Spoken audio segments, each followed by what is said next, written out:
ফিলিস্তিনে ইসরায়েলি বর্বরতার বিরুদ্ধে যখন 200 কোটি মুসলমান নীরব, তখন এক বন্য বিড়াল যেন হয়ে উঠল প্রতিরোধের প্রতীক।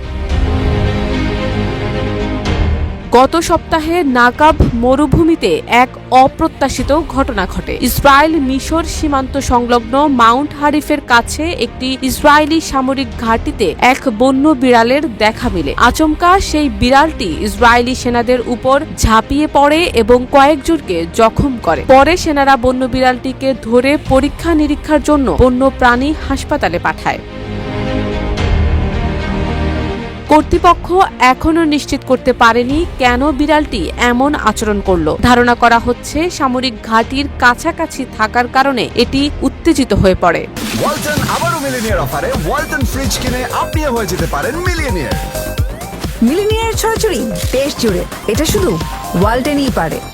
এদিকে সামাজিক যোগাযোগ মাধ্যমে এই ঘটনা নিয়ে মিশ্র প্রতিক্রিয়া দেখা যাচ্ছে। কেউ কেউ মজা করে বলছেন এটি এক ফিলিস্তিনি যোদ্ধা, যেন পশুরাও ইসরায়েলি নিপীড়নের বিরুদ্ধে প্রতিরোধে নেমেছে। শারমিন নিশু, ঢাকা পোস্ট।